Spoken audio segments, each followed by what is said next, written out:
ॐ अज्ञानतिमिरान्धस्य ज्ञानाञ्जनशलाकया चक्षुरुन्मीलितं येन तस्मै श्रीगुरवे नमः। वन्देऽहं श्रीगुरो श्रीयुतपदकमलं श्रीगुरून् वैष्णवांश्च श्रीरूपं साग्रजातं सहगण रघुनाथान्वितं तं सजीवं साद्वैतं सावधूतं परिजनसहितं कृष्णचैतन्यदेवं श्रीराधा कृष्णपादान् सहगण ललिता श्रीविशाखान्वितांश्च तमादिदेवं करुणानिधानं तमालवर्णं सुहितावतारम् अपार संसार समुद्र सेतुं भजामहे भागवत स्वरूपम्। हे देव हे दैत हे भुवनैक बंधो हे कृष्ण हे चपल हे करुणैक सिंधो हे नाथ हे रमण हे नयनाभिराम हा हा कदानुभवितासि पदं दशोर्मे। श्री कृष्ण चैतन्य प्रभो नित्यानंद श्री अद्वैत गदाधर शिवसदि गौरभक्त वृंद। हरे कृष्णा कृष्णा कृष्णा हरे हरे हरे राम राम राम हरे हरे। हरे कृष्णा।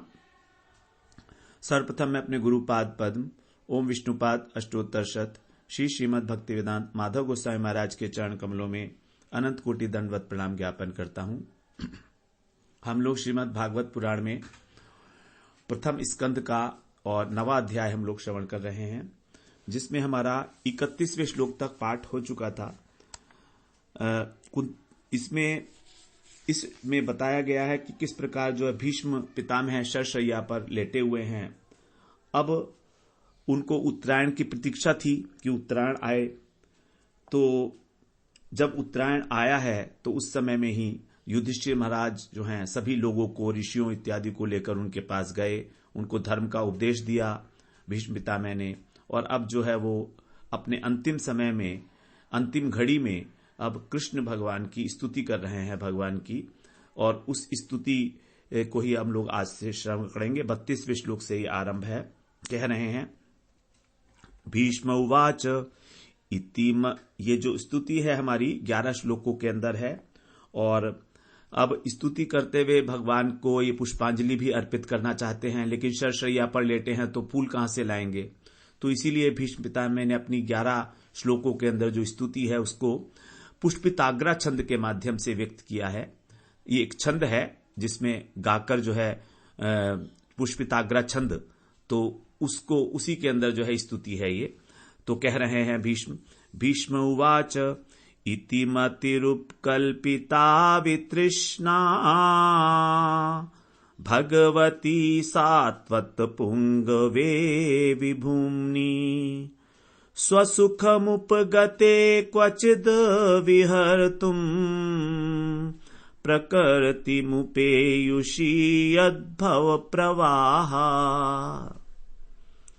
इति मति रूपकल्पिता, बड़ी मधुर स्मृति है। इसमें भीष्म पितामह जो अपने सारे जीवन की सारी चीजों को यहां पर बड़े संक्षेप में भगवान के आगे प्रस्तुत कर रहे हैं। इति मति, इति माने अब, इस प्रकार ये जो अब अंतिम क्षण है, यहां पर इति शब्द का प्रयोग किया गया है। इति का मतलब होता है कि बस अब बहुत हो चुका, अब ये मेरी अंतिम स्तुति है और मेरा ये अंतिम जन्म हो, इस प्रकार की मेरी आशा है। ये जन्म मृत्यु का भी मेरी इति हो जाए।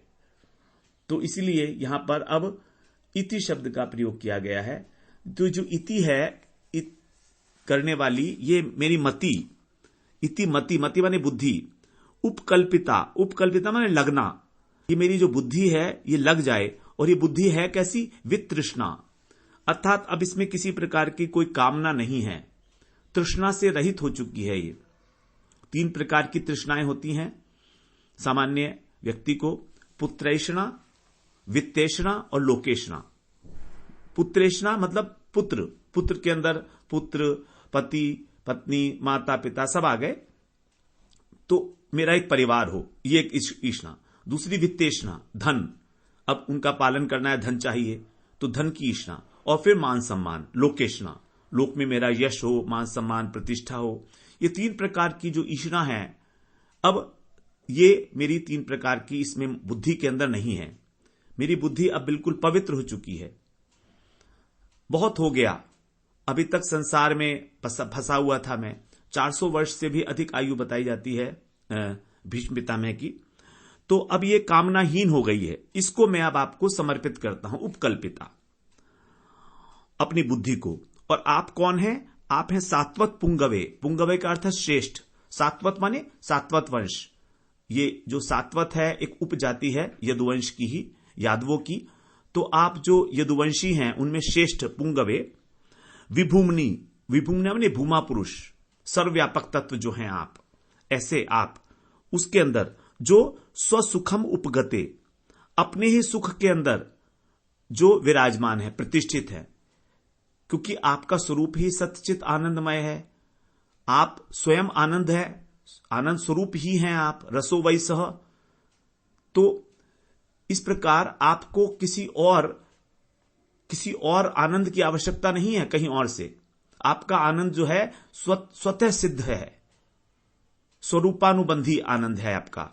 इस प्रकार जो आपने आनंद में, आनंदमय अभ्यासात, जो ब्रह्म सूत्र में कहा गया, वेदांत सूत्र में, कि उसी आनंदमय का अभ्यासात, उसी का अभ्यास करो, उसी की अर्चना करो, भजन करो। तो इस प्रकार से आप अपने आनंद के अंदर ही स्थित हो। उपगते माने स्थित हो, प्रतिष्ठित हो। भगवती माने भगवान। ऐसे आप भगवान में मैं अपनी बुद्धि को समर्पित करता हूं, जो बिल्कुल तृष्णाहीन है, कामना से हीन है। क्वचित विहर्तुम, आप कभी कभी किसी समय विहर्तुम, विहार करने के लिए, लीला करने के लिए इस प्रपंच में अवतीर्ण होते हो, विहार करने के लिए। और कैसे अवतीर्ण होते हो आप? प्रकृतिम उपेयुषी, प्रकृति को स्वीकार करके। आप प्रकृति को, अपनी योग माया को स्वीकार करके ही इस प्रपंच के अंदर अवतीर्ण होते हो। यत भव प्रवाह, उसी के कारण, प्रकृति के कारण ही यत भव प्रवाह, ये जगत का जो प्रवाह है ये चल रहा है। संसार के अंदर जन्म मृत्यु आवागमन का जो चक्र है, उसका कारण है क्या? प्रकृति आपकी। क्योंकि जब आप प्रकृति के ऊपर चिन्मय ईक्षण करते हो, यहां पर प्रकृति का अर्थ है महामाया। तो महामाया एक्चुअली प्रकृति के विषय में ऐसा है कि भगवान की एक ही माया है, उसको हम बोलते हैं योग माया। उस योग माया की जो अंशभूता है उसको बोलते हैं महामाया। तो जो योग माया है ये चिन्मय है और महामाया जड़ है। तो जब हम संसार को कहते हैं कि ये माया में जकड़ा हुआ है, तो ये महामाया है जो त्रिगुणात्मक है, सत्व रज और तम। 14वें अध्याय में गीता के जिसके बताया कि ये 3 चीजें इसके अंदर है, सत्वगुण, रजोगुण और तमोगुण। लेकिन जो भगवान की योग माया है वो भगवान की अपनी स्वरूप शक्ति है, वो चिन्मय तत्व है, लेकिन उसी की अंशभूता है, ये उसी का अंश है। तो इस योग महामाया के कारण ही इस सृष्टि का व्यापार होता है, सृष्टि की रचना होती है। तो भगवान जो अवतीर्ण होते हैं वो तो अपनी योग माया का आश्रय लेकर होते हैं, लेकिन संसार की जो उत्पत्ति है वो होती है महामाया से। जब भगवान उसके ऊपर अपना चिन्मय ईक्षण करते हैं तो जो प्रकृति, जो महामाया सुप्त पड़ी हुई थी, उसके जो 3 गुण हैं साम्यावस्था में थे, उनके अंदर क्षोभ उत्पन्न होता है। और क्षोभ उत्पन्न होने से उसमें स्वभाव और काल के क्रम से विकार बन जाता है, विकार होता है। तो विकार ही वो महत्त्व के रूप में परिवर्तित हो जाता है। प्रकृति ही महत्त्व बनती है। उसी से फिर अहंकार, सात्विक, राजसिक, तामसिक और सब पंच महाभूत, पंच ज्ञानेन्द्रियां, पंच कर्मेंद्रियां, मन, बुद्धि, ये सब उसी से बनते हैं, जो 24 तत्व हैं जिनसे संसार बना है। तो इस प्रकार से इन्हीं के कारण, इस महामाया के कारण ही यत भव प्रवाह, ये जन्म मरण रूपी जो चल रहा है प्रवाह संसार का, ये चलता रहता है। तो यहां पर भगवान का स्वरूप लक्षण बताया और तटस्थ लक्षण। स्वरूप लक्षण है भगवान का स्वसुखम उपगते, आप अपने आनंद में स्थित है, ये भगवान का स्वरूप लक्षण है क्योंकि वो आनंदमय है। और गौण लक्षण क्या है? गौण वो है संसार की उत्पत्ति। तो ये आपका जो है गौण लक्षण है, भगवान का तटस्थ लक्षण है। इस प्रकार से यहां पर उस भगवान की जो है उन भगवान में बुद्धि लगाने के लिए कह रहे हैं उपकल्पिता, क्योंकि भगवान ने गीता में कहा है कि मय्येव मन आधत्स्व मयि बुद्धिम निवेशय, अपनी बुद्धि को तुम मुझ में निवेशित कर दो। तो वही बात कह रहे हैं कि अब इस बुद्धि को जो बिल्कुल शुद्ध है, पवित्र है, इसको मैं अब आपको समर्पित करता हूं। तो बुद्धि को समर्पण करने के लिए हमें आवश्यक है कि हमारी बुद्धि संसार में आसक्त ना हो, 3 प्रकार की ऐषणाओं से, कामनाओं से मुक्त हो, पुत्रैषणा, वित्तैषणा और लोकेषणा। तभी बुद्धि को समर्पित किया जा सकता है भगवान को। तो ये जो हमारी बुद्धि है, यही वास्तव में इस संसार के अंदर आसक्त होती है। हमारा जो संसार से संबंध है वो बुद्धि के माध्यम से है, आत्मा से नहीं है। आत्मा का संबंध तो केवल भगवान से है। आत्मा का कोई पिता, कोई पुत्र नहीं है, उसका कोई संबंध नहीं है। तो ये जितने सांसारिक संबंध हैं, ये केवल बुद्धि के अंदर कल्पित हैं, उसको कहा जाता है कल्पित। तो लगे हुए हैं संसार के अंदर, कल्पित हैं, बुद्धि के अंदर कल्पित है ये सारे के सारे हमारे जितने भी संबंध हैं। तो कहते हैं कि अब मैं संबंधों से बहुत थक चुका हूं। भीष्म पितामह ने देखिए अपनी प्रतिज्ञा को रखने के लिए कितने कितने कष्ट सहे हैं। दुर्योधन का भी उनको साथ देना पड़ा। उनको मालूम है कि वो गलत है, लेकिन संबंधों के कारण लगी हुई थी उनकी बुद्धि उसके अंदर। तो कह रहे हैं अब मैं संसार के संबंधों से बहुत थक चुका हूं, अब मुझे इनसे वितृष्णा हो गई है। तृष्णा का कोई अंत नहीं होता है। साधारण रूप से हमें एक चीज मिलती है, दूसरी चीज की लालसा पैदा हो जाती है कि और मिले और मिले।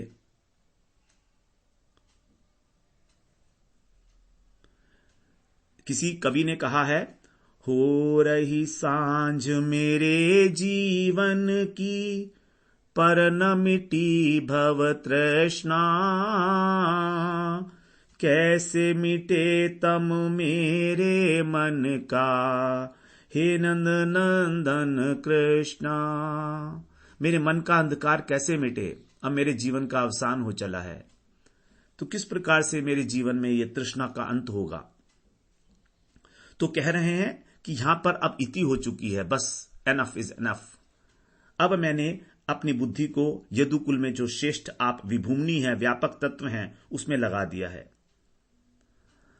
फिर जब भगवान व्यापक हैं, तो अगर कृष्ण पूछें कि भाई मैं व्यापक तत्व हूं तो मैं आपके सामने कैसे आ गया हूं, तो कहते हैं नहीं, आप कभी कभी अपने आनंद के लिए ही, अपने सुख के लिए, स्वसुखम, आपको अपने आनंद में आप स्थित हो, लेकिन फिर भी आप कभी कभी लीला करने के लिए प्रकृति को स्वीकार करते हो। यद्यपि आप प्रकृति से परे हो, स्पर्श नहीं कर सकती प्रकृति आपको, क्योंकि ये तो त्रिगुणात्मक है। संसार का प्रवाह त्रिगुणात्मक है। जैसे नदी में यदि हम एक तिनका डाल दें तो बहता रहेगा, लेकिन यदि उसको कोई किनारा मिल जाए, कोई आश्रय मिल जाए, तो वो तिनका ठहर जाएगा, तब वो उस प्रवाह से मुक्त हो गया। उसी प्रकार से इस संसार प्रवाह में जब हमें कहीं आश्रय मिल जाए, किसी गुरु का, सदगुरु का आश्रय मिले, साधु का आश्रय मिले, साधु संग मिल जाए, तब हम ठहर जाते हैं और इस प्रवाह से मुक्त हो जाते हैं।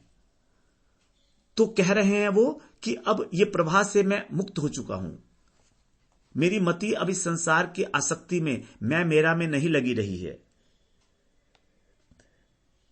जब हम लोग आगे स्टडी करेंगे, 6ठे स्कंद में कथा आती है, नारद जी ने दक्ष के जो पुत्र थे उनसे 10 प्रश्न पूछे थे। उनमें से एक प्रश्न पूछा था कि आप लोग ऐसी नदी का नाम बताओ जो दोनों तरफ बहती हो। ऐसी नदी कौन सी हो सकती है? यही है वो भव प्रवाह। भव प्रवाह का मतलब जन्म और मृत्यु का प्रवाह जो निरंतर बह रहा है। एक व्यक्ति का जन्म होता है, दूसरे की मृत्यु हो जाती है, दूसरे की मृत्यु होती है, फिर तीसरा जो है वो जन्म हो जाता है उसका। तो ये जन्म मृत्यु, यदि इनमें से एक भी रुक जाए, मान लीजिए जन्म होना रुक जाए, तो सारे लोग मर जाएंगे, सृष्टि खाली हो जाएगी। और यदि मृत्यु रुक जाए तो फिर इतने लोग हो जाएंगे, इस पृथ्वी पर रह ही नहीं सकते हैं। तो ये जो भव प्रवाह चल रहा है जन्म और मृत्यु का, यही एक ऐसी नदी है जो दोनों तरफ बहती है। जन्म भी हो रहा है और मृत्यु भी हो रही है, दोनों बातें एक साथ हो रही हैं। तो ये प्रवाह, इसका कारण है बुद्धि। और बुद्धि के अंदर जो आसक्ति है हमारी, मैं और मेरा, मैं और मेरा ही हमको बांधता है इस संसार से, और कुछ नहीं है। और हमारा अनंत अनंत जन्मों का यही अभ्यास है कि ये मैं हूं और ये मेरा है, ये मेरा शरीर है और ये मेरा शरीर से संबंधी व्यक्ति और वस्तु है। जरा सा भी यदि हमारे मेरेपन में कहीं पर विक्षेप आ जाए तो हम डिस्टर्ब हो जाते हैं। छोटी सी बात, यदि हम मान लीजिए कहीं ट्रेन में जा रहे हैं और हमारी सीट के ऊपर कोई और आकर बैठ गया तो हम उससे लड़ने लगते हैं कि ये मेरी सीट है। हम उससे लड़ने लगते हैं कि ये मेरी सीट है।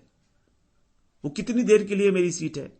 तो वो सीट तो कभी थी नहीं। इवन चलिए ट्रेन में तो रिजर्वेशन होता है, लेकिन अगर कथा ही कहीं हो रही है और कथा में यदि कोई व्यक्ति अपनी सीट से उठकर चला गया किसी काम के लिए और कोई दूसरा बैठ गया, तो वहां पर वो आके उस पर अपना अधिकार जमाता है कि ये तो मेरी सीट है, मैं बैठा था यहां पर। इतनी आसक्ति हो जाती है उस 10 मिनट के बैठने से ही हमको उस सीट के से जहां पर हम बैठे हैं। तो ये है हमारी आसक्ति का स्तर। और हमें इस पूरे संसार से आसक्ति को काटना है, तभी तो हमारी बुद्धि भगवान में समर्पित होगी। तो वो तभी होगी जब हम अपनी बुद्धि को सर्वतोभावेन भगवान में निमज्जित कर दें, भगवान में लगे रहें। क्योंकि हमारी बुद्धि की एक आदत है, वो कहीं ना कहीं लगी रहती है, कुछ ना कुछ सोचेगी, कुछ ना कुछ करती रहेगी वो। तो बुद्धि की जो एक्सरसाइज है, जो उसका व्यायाम है, उसको भगवान के लीलाओं कथाओं के अंदर इन्वेस्टिगेशन में लगा दो, तत्व ज्ञान में लगा दो उसको। यही एकमात्र उपाय है इस बुद्धि को लगाने का। तो उस बुद्धि को जो है वो अब लगाने की बात कर रहे हैं भीष्मिता में। यहां पर इस श्लोक के लिए एक बड़ा सुंदर एनालॉजी दी गई है। कहते हैं कि भीष्म पितामह अभी स्तुति करते हैं अपनी देह यात्रा को समाप्त करने से पहले कि मेरी भगवान एक छोटी सी इच्छा है कृष्ण, कि मेरी एक बेटी है, वो अविवाहिता है, मैं उसका विवाह करना चाहता हूं। क्योंकि यदि उसको विवाह नहीं किया तो एक कार्य मेरा अधूरा रह जाएगा। और मैं सुंदर वर देखते देखते परेशान हो गया, कोई मिलता ही नहीं है उसके योग्य कोई वर। क्योंकि वो इतनी पढ़ी लिखी है, योग्य है, उसके योग्य वर ही मिलना चाहिए। तो यदि कृष्ण कहें कि भाई तुम तो अविवाहित हो, तुम्हारी तो विवाह हुआ नहीं है, तुम्हारी पुत्री कहां से हो गई? तो बोलते नहीं, मेरी जो बुद्धि है ना, वही मेरी पुत्री है, उसी को मैं समर्पण करना चाहता हूं, कन्यादान देना चाहता हूं उसका। और मैंने उसको बड़ा संभाल के पाला है, एकदम वितृष्णा, एकदम पवित्र है वो। ऐसी आपको कहीं मिलेगी नहीं, इतनी बड़ी, इतनी सुंदर बुद्धि, इतनी सुंदर मति, जैसे मैं आपको चाहता हूं समर्पित करना। तो यही मेरी बुद्धि, मेरी बेटी की योग्यता है कि वो वितृष्णा है। तो इस प्रकार, और आपके जैसा पति भी नहीं मिलेगा उसको, आप भी ऐसे ही हो। तो आज लग रहा है आपको देखकर सामने कि हां, अब समय आ गया है और मैं अपनी बुद्धि को आपको समर्पित कर सकता हूं। क्योंकि आपको भी तो वधू की आवश्यकता है ना। आपने कहा है मेरी बुद्धि निवेश है, मुझ में बुद्धि को लगा दो। तो ये आज आपको मैं समर्पित करता हूं। इस प्रकार से भीष्म पितामह बड़े प्रेम से भगवान से ये प्रार्थना कर रहे हैं। अब प्रेम बुद्धि को समर्पित तो कर रहे हैं, लेकिन कुछ चाह भी तो रहे हैं साथ में। तो क्या चाह रहे हैं वो उसको बाद में कह रहे हैं। मति को समर्पित किया तो क्या मिलेगा? रति मिलेगी, प्रेम मिलेगा। तो उसी के लिए प्रार्थना कर रहे हैं। आगे श्लोक में 33वें श्लोक में कह रहे हैं त्रिभुवन कमनम तमालवर्णम रविकर गौरवराम्बरम दधाने वपुरलक कुला वृताननाब्जम विजय सखे रतिरस्तु में नवद्या। अपनी बुद्धि की तो बहुत प्रशंसा कर ली भीष्म पिता मैंने, अब थोड़ा भगवान के सौंदर्य का भी तो वर्णन करें। भगवान के सौंदर्य का पान कर रहे हैं, मुख सौंदर्य का पान कर रहे हैं भगवान के। कह रहे हैं आप कैसे हैं? त्रिभुवन कमनम तमाल वर्णम, इस त्रिभुवन के अंदर आप सबसे सुंदर हो, कमनीय हो। कमनीय का अर्थ होता है बहुत कोमल हो आप। भगवान का जो विग्रह है इतना कोमल है, इतना कोमल है। भगवान के चरण कमल, भगवान के जो चरण कमल हैं इतने कोमल हैं, इतने कोमल हैं।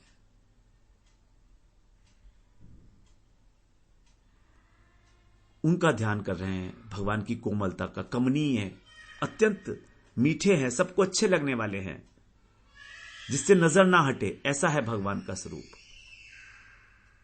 त्रिभंग ललित रूप में भगवान खड़े हैं और कमनीय दिखाई दे रहे हैं उनको।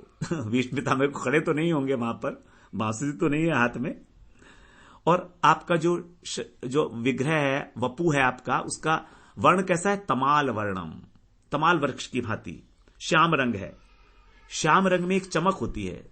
जो श्याम रंग है ये श्रृंगार रस का जो है वर्ण बताया गया है। श्रृंगार रस का वर्ण श्याम है, और श्याम में एक उज्जवलता होती है, बहुत सुंदर एक लावण्य होता है उसमें, श्याम के अंदर। ये काला नहीं है, श्याम है। और उसके ऊपर भी कैसे कह रहे हैं? रवि कर गौर वराम्बरम दधाने, और सूर्य की जो किरणें हैं, रवि कर, सूर्य के जो हाथ हैं, कर माने हाथ, सूर्य के हाथ कौन से हैं? उसकी जो किरणें हैं, सूर्य की किरणें कैसी हैं? बिल्कुल पीत वर्ण की। तो उसके समान क्या है आपका? वराम्बरम, गौर। उस गौर का अर्थ, यहां पर गौर का अर्थ भी पीत भी होता है। गौर और पीत जो है संस्कृत में पर्यायवाची हैं। तो गौर वराम्बरम, वर माने श्रेष्ठ, अंबर माने पीतांबर। तो आपका जो पीतांबर है वो अत्यंत श्रेष्ठ है, सूर्य की किरणों की तरह चमक रहा है। दधाने, वही आपने धारण किया हुआ है। मैं देख रहा हूं, साक्षात स्पष्ट रूप से दिख रहा है मुझको। और झिलमिल कर रहा है, वो झिलमिला रहा है आपके श्याम रंग के ऊपर। जैसे मेघ, श्याम मेघ में बिजली चमकती है, उस प्रकार से। फिर वपु, अलक, अलक का मतलब है घुंघराली लटे आपकी, जो आपके मुखमंडल पर आ रही हैं, वो अलक कुल। अलक कुल माने अलकों का समूह। एक लट नहीं है भगवान की घुंघराली, बहुत सारी लटे हैं जो उनके मुख कमल को आवृत किए हुए हैं। आवृत आननाब्जम, अब्ज का अर्थ है कमल। तो जो आपके मुख कमल को आवृत किए हुए हैं, ढके हुए हैं, दोनों तरफ भगवान के मुख कमल के और घुंघराली लटे हैं। स्वरूप है कृष्ण का, अत्यंत अत्यंत कमनीय स्वरूप है। विजय सखे, आप विजय सखे हो। विजय का अर्थ है कृष्ण, अर्जुन। अर्जुन का एक नाम विजय भी है। तो ऐसे कृष्ण के, अर्जुन के जो सखा हो आप, उसमें सप्तमी विभक्ति है। विजय सखे, रति रस्तु, मेरी रति हो। अस्तु माने हो, रति माने प्रेम, में माने मेरी, अनवद्या, अनवद्या माने निष्काम, अहेतुक, शुद्ध, मेरी शुद्ध प्रेम, निष्काम प्रेम हो आपके चरणों में। किसी प्रकार की अब कोई कामना नहीं रही है। अपनी बुद्धि तो आपको ही समर्पित कर दी मैंने, अब कामना कहां है? तो इस प्रकार की रति हो मेरे अंदर, आपके चरण कमलों में मेरी, ये मेरी इच्छा है। तो देखिए, बुद्धि को तो समर्पण किया, और यहां पर फिर उसके बाद में उनकी क्या इच्छा है अंतिम समय में, ये कह रहे हैं कि उनके चरणों में हमारी प्रीति हो जाए किसी भी प्रकार। जो मेरी अहेतुक, मुझको आपकी भक्ति चाहिए, आपका प्रेमा भक्ति मुझे चाहिए, आपकी अहेतुक भक्ति। इस प्रकार से उनके भगवान के सौंदर्य का वर्णन किया है। अब आगे जो है उनको युद्ध का एक स्मरण आता है याद। युद्ध में भगवान की छटा कैसी थी। यहां पर तो अभी जो भगवान सामने खड़े हैं उनकी छटा का वर्णन किया। अब आगे युद्ध के अंदर कृष्ण की क्या छटा थी। देखिए, शरशैया पर पड़े हैं और युद्ध की छटा को याद कर रहे हैं। उनको एक के बाद स्मरण आ रहा है भगवान की सौंदर्य का। 34वें श्लोक में कह रहे हैं, युधि युथि तुरग रजो विभूम्रवेश्व कचलुलित श्रम वार्यलंकृतास्ये मम निशित शरैर विभिद्यमाना त्वचि विलसत कवचेस्तु कृष्ण आत्मा। युद्धि माने युद्ध में तुरग रजह, जो घोड़े हैं उनकी जो पद रज है, उनके खुरों से जो धूल उड़ती थी उसमें, विश्वक माने चारों ओर से, विधूम्न धूसरित होना, तो चारों ओर से जो आप धूसित हो गए थे। आपके कच का मतलब बाल, आपके जो बाल हैं वो जो आपके बिल्कुल कमनीय बाल हैं, आपके काले काले केश हैं, चिकने केश हैं आपके, उनके ऊपर धूल पड़ी हुई थी, आवृत थे वो धूल से। और लुलित श्रमवारी, और श्रमवारी मतलब पसीना। तो जो आप वहां पर युद्ध में सारथी बने हुए थे तो आपको श्रम हो रहा था, तो उससे आपका जो पसीना था उससे पसीना था। और अलंकृत हो रहे थे आप। आस्य का अर्थ होता है मुख, तो आपके चेहरे के ऊपर, आपके मुख कमल के ऊपर जो है पसीने की बूंदें छलक रही थी। वो शोभायमान हो रहे थे आप पसीने से, जैसे मोती छलक रहे हों।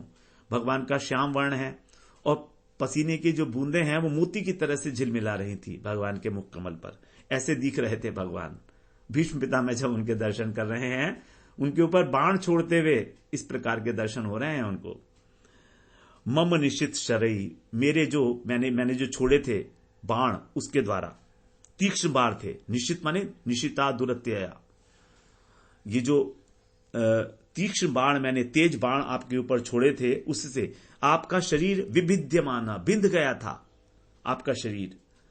आप त्वची माने त्वचा, आपकी जो त्वचा थे, और कवचे विलसत, आप अपने कवच के अंदर शोभायमान थे, क्योंकि भगवान सारथी के रूप में कवच पहने हुए थे।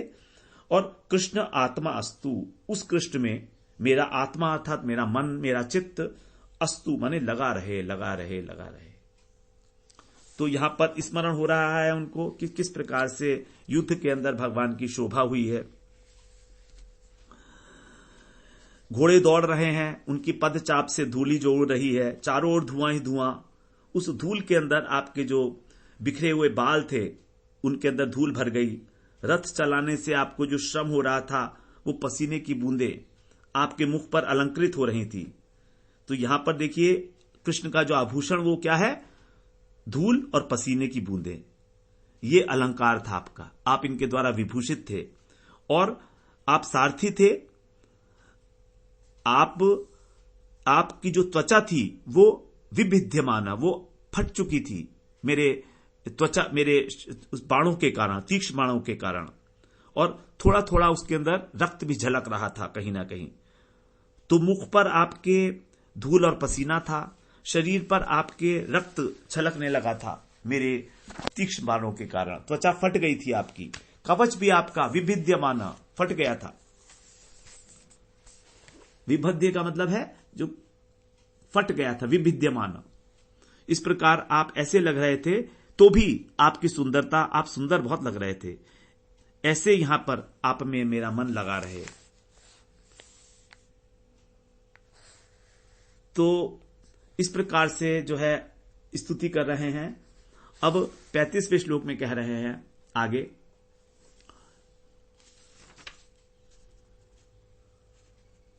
आपको यहां पर कहा गया विजय सखे। विजय सखे कहने का अर्थ यह है कि आप अर्जुन के सखा हो, तो कम से कम, और मैं उसका संबंधी हूं, पितामह हूं, तो कम से कम उस संबंध की ही याद करके और आप मेरे को जो है रति प्रदान करो।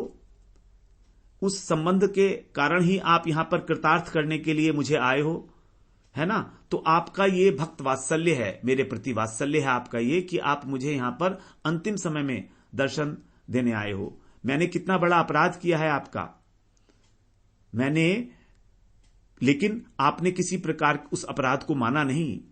आपने तो केवल अर्जुन के रिश्ते से ही, अर्जुन के संबंध से ही मुझे स्वीकार करके और मुझे दर्शन देने यहां पर चले आए आप। फिर आगे कह रहे हैं अब 35वें श्लोक में,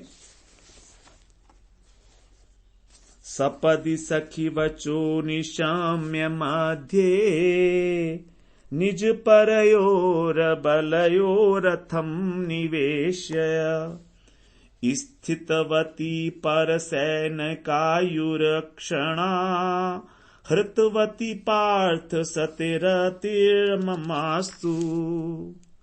सखी माने अर्जुन के जो सखा हैं उनके वचा निशम्य, उनके वचन को सुनकर, जब अर्जुन ने कहा था सेनयोर उभयोर मध्य रथम स्थापय में अच्युत, कृष्ण को कहा था कि तुम दोनों सेनाओं के बीच में मेरा रथ स्थापित करो, मैं देखना चाहता हूं कि कौन मुझसे युद्ध करता है ना। तब आपने जब कृष्ण के इस प्रकार के वचन, अर्जुन के वचन सुने थे, तब सपदि माने तुरंत ही आपने निज परयो बलयो मध्य रथम निवेश्य, आपने अपनी मतलब पांडवों की और परयो माने शत्रु की, कौरवों की जो बल थे मतलब सेनाएं थी उसके बीच में रथ को प्रवेश करा दिया था। निवेश्य बीच में खड़ा कर दिया था, वहां पर ले जाए आपने प्रवेश करा दिया था। और वहां पर स्थितवती, जो वहां पर जो स्थित थे, जो शत्रु, पर माने शत्रु, पर सैनिक का मतलब है शत्रु, दूसरे जो थे पराय सैनिक, वो उनकी आयु को आपने अक्षणा, अक्षणा मतलब अपने नेत्रों के द्वारा, हृतवती हरण कर लिया था। आपने अपनी दृष्टि को कौरवों की सेना के ऊपर दृष्टिपात किया आपने, और आपके दृष्टिपात से ही सभी की आयु हरण हो गई, वहीं पर ही युद्ध के अंदर ही, शुरू में ही, युद्ध आरंभ होने से पहले ही। ऐसे आप जो पार्थ सखे, पार्थ का जो प्रथा के पुत्र हैं अर्जुन, उनके सखे में मम रति अस्तु, मेरी रति हो। तो यहां पर एक और स्मरण हो रहा है कि युद्ध के अंदर, तो जब आपने अर्जुन के इस प्रकार के वचन सुने थे तो इमीडिएटली, क्योंकि बल, यहां पर बल का मतलब है सेना, क्योंकि राजा का जो बल होता है वो सेना ही है उसकी, तो अपनी सेना निज बल और कौरवों की सेना मतलब कौरवों का बल, दोनों के बीच में खड़ा किया। उसके बाद आपने क्या किया, आपने केवल अपनी दृष्टिपात किया दूसरे सैनिकों के ऊपर। जैसे ही आपने कहा कि यह है भीष्म, यह है देखो द्रोण, बस तो समझो कि भीष्म वहीं पर ही मर गए, द्रोण वहीं पर ही मर गए। आपके कहने, आपके सोचने मात्र से, आपकी दृष्टिपात से ही केवल अक्षणहा हृति, आंखों से ही आपने आयु को हरण कर लिया। क्यों? क्योंकि हमने आपको पराया माना था। कारण यह है, आप तो अर्जुन के मित्र हो ना, अब मित्र का शत्रु तो शत्रु ही होगा, पराया हो गया। तो आपने इस प्रकार पर सैनिकों की, जो पराये सैनिक थे मतलब कौरवों की सेना की, जो भी आप उनके अंदर आयु शेष बची थी, उस आयु को आपने तुरंत अपनी दृष्टियों के द्वारा और हरण कर लिया। अब जब भगवान ने रथ को बीच में खड़ा किया था अर्जुन के कहने पर, तो अर्जुन तो वहां पर जो है कुछ इधर उधर देख रहा था। अर्जुन देख रहा था कि कौन कौन है जिनके साथ मुझे युद्ध करना है। उसका जो मन था वो तो घबरा गया था वहां पर उन सबको देख के, तभी तो उसको वहां पर शोक हो गया था, शोक संविग्न मानसा, कि जिनके साथ मैं खेला हूं, जिनकी उंगली पकड़कर मैंने चलना सीखा है, जिन्होंने मुझे धनुर्विद्या सिखाई है, उनको ही मुझे मारना पड़ेगा। अर्जुन का हृदय तो कांप गया था। ये रहस्य है जो भीष्म पितामह यहां पर बता रहे हैं कि अर्जुन तो अपने से लड़ने वालों को देख रहे थे, और आप क्या कर रहे थे, आप और सब लोगों को देख रहे थे कौरवों के अंदर। आप क्यों देख रहे थे? तो कह रहे हैं कि आप उनकी आयु का हरण कर रहे थे। भगवान के नेत्रों में बड़ा चमत्कार होता है, वो जिसकी चाहे आयु हरण कर लें जब चाहे, और जिसको चाहे आयु दे दे, क्योंकि वो तो कुछ भी कर सकते हैं। तो पराक्रम दे भी देते हैं और पराक्रम ले भी लेते हैं, वापस भी छीन लेते हैं। कालीदह के अंदर जब गायों ने विषयुक्त जल यमुना जी का पी लिया था तो सारी की सारी अचेतन हो गई थी वहां पर, लेकिन भगवान ने क्या किया था, वहां पर सबके ऊपर दृष्टिपात किया और सब लोग जो है, सब लोगों की चेतना वापस आ गई। इसी प्रकार से जब अघासुर के मुख में सब चले गए थे सखा लोग, तो प्रायः वो मरणासन्न हो गए थे, मूर्छित हो गए थे, क्योंकि अघासुर तो एक सर्प का जो है विष होता है उससे ही, तो भगवान ने अपनी दृष्टि से सबको जो है पुनर्जीवित कर लिया था। इस प्रकार से भगवान ने अनेकों बार ये जो क्रिया है अपने दृष्टि की यहां पर बताई की है कि किसी को मूर्छित कर दिया, किसी की आयु छीन ली और किसी को जो मूर्छित था उसको चेतना वापस दे दी। ये भगवान की कर सकते हैं, उन्हीं का ये ऐसा स्वभाव है और उनकी अपनी अचिंत्य शक्ति है वो। अब आगे कह रहे हैं 36वें श्लोक में, व्यवहित प्रतनामुखम निरीक्ष्य स्वजन वधादि विमुखस्य दोष बुद्ध्या कुमतिमहरदात्म वेद्ययाय चरणरति परमस्य तस्य मेस्तु। प्रतना का मतलब है सेना के अग्रभाग में, प्रतना मुखम माने आगे।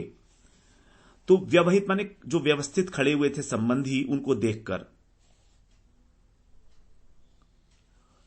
संबंधियों को देखा उन्होंने, निरीक्ष माने देखकर, जो अपने संबंधी खड़े थे। दोष बुद्धिया कि इसमें दोष है, दोष बुद्धि वाले थे वो सारे संबंधी जो थे, ऐसे उनको मानकर, वधात विमुखस्य उनको मारने के लिए, और जो विमुख हुए अर्जुन की, जो अर्जुन से विमुख थे वे दुर्बुद्धि लोग, कुबुद्धि, ऐसे अध्यात्म ज्ञान की शिक्षा द्वारा आत्मविद्या जिन्होंने हरण कर लिया, अरहत, उन परम पुरुष के चरणों में प्रीति हो, मेरी प्रीति हो। 36वें श्लोक में यहां पर ये कह रहे हैं, मतलब ये हुआ कि आपके सामने जो सेना सजी हुई थी उसके आगे के भाग में कौन खड़ा था, भीष्म और द्रोण। तो वे उनको देखकर, और अर्जुन जो उनको मारने से विमुख हो गया था, अर्जुन कह रहा था कि मैं भीष्म को कैसे मारूं, तो ये अर्जुन की दोष बुद्धि थी, क्योंकि वास्तव में वो स्वजन नहीं थे, स्वजन तो केवल कृष्ण ही हैं, तो ये उसकी कुमति थी अर्जुन की।